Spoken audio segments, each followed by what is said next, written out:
If you find yourself motivated but failing to meet your financial goals, then today's video is for you. Most of us have the best intentions when it comes to our personal finances, but quickly find yourself getting into financial trouble if you have just a few of these bad habits that I'm going to talk about today. And that is what we want to be avoiding. So today I'll tell you what these bad habits are, how to find them and eliminate them.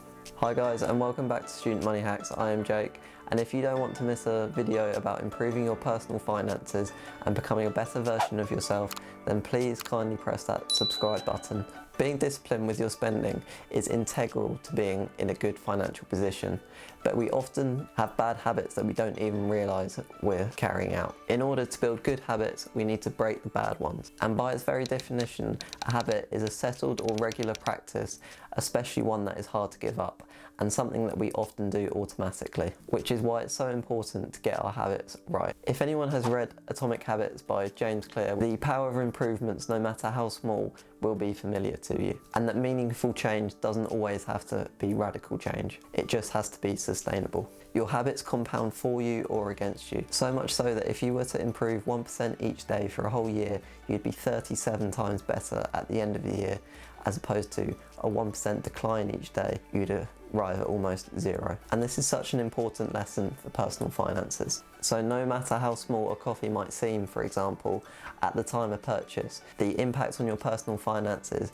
only becomes apparent when looking back over 1, 2, 3 or 5 years and seeing that you spent over £3,000 on coffees in that time frame. Does the enormity of that habit become apparent? The end goal of becoming financially free is often a long way off, and it doesn't happen overnight. So we're quick to slide back into bad habits that might seem small but accumulate over time and compound into very bad results. So hopefully today I can make the process of breaking those bad habits easier by identifying them and explaining how you can make them into good ones. Tracking budgeting is the absolute foundations of successful personal finances, and I cannot stress that enough. If you aren't doing this, you're setting yourself up to fail. There are many ways to do this, so you just have to find out which way works best for you. I personally started off with a Monzo card that, if you're not familiar with, breaks down your spending into categories and shows it all on the app, which helps me establish a good foundation and see where my money was going at that point in time. But once I built those habits up, I was able to use other cards that offered better rewards, but I still budgeted in effectively the same way. But some people use spreadsheets, a journal. There are a number of other different ways, but it doesn't matter how you do it, it just matters that it works for you. By recording all your purchases, you'll instantly be more mindful about what you're purchasing. By holding yourself to account, you'll think more deeply about each purchase.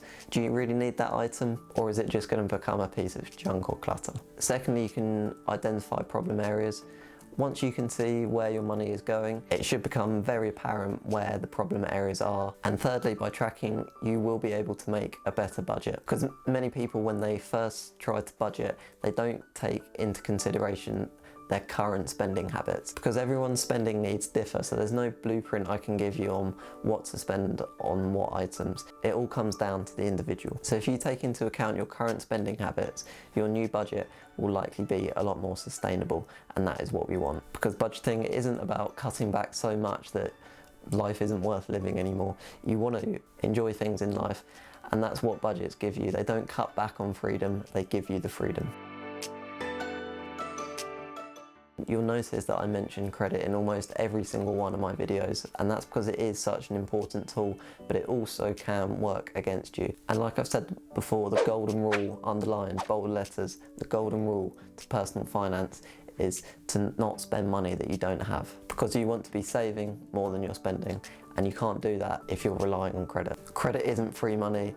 It's not money that you own. High interest credit card debt will just compound and compound until you realise that you can't get out of it. But I'm not saying don't use credit cards at all. You just have to be disciplined and sign up to one with the right mindset and always pay it off on time in full, so you don't pay any fees. So you're just treating it like a debit card. A vice is effectively something that you know is bad but continue to consume it. And I promise you, I'm not the anti-fun police. I do go out occasionally, but it is budgeted for and not excessively done. Among younger people, and especially students, it's not rare to go out 2 or 3 times a week, and this is where your budget just gets completely blown out of the water and it just isn't sustainable behaviour. If you're spending half your days hungover, tired, lacking in energy, there's no way you're going to be making those 1 to 2% improvements each day, and you're just fighting an uphill battle. You'll fall back on work, meaning you have less time to cook food at home, meaning you'll get more takeaways, meaning you'll spend more money on food, and the whole spiral just continues and continues until you're in a bad finance rut. Just be sensible with your decision making when it comes to such vices.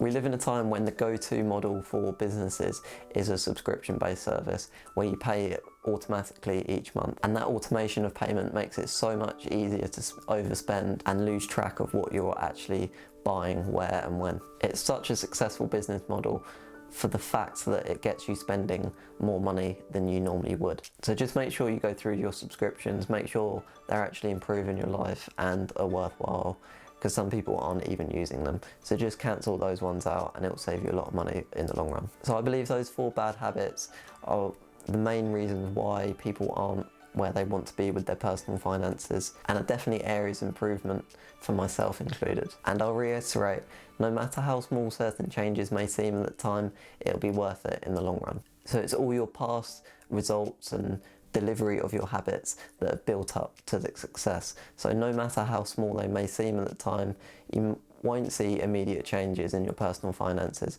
but all these things will build up over time, and you'll realise that you will eventually reach your goals. And the enormity of that change won't be realised until you look back 5 years ago and see how different your spending is day to day and your financial situation in the bank. So that is it for today's video. So if you found that useful, please kindly press that like button, and don't forget to subscribe to the channel so you don't miss out on any personal finance videos. So thanks for watching all the way to the end, and I will see you in next week's video. Thanks for watching.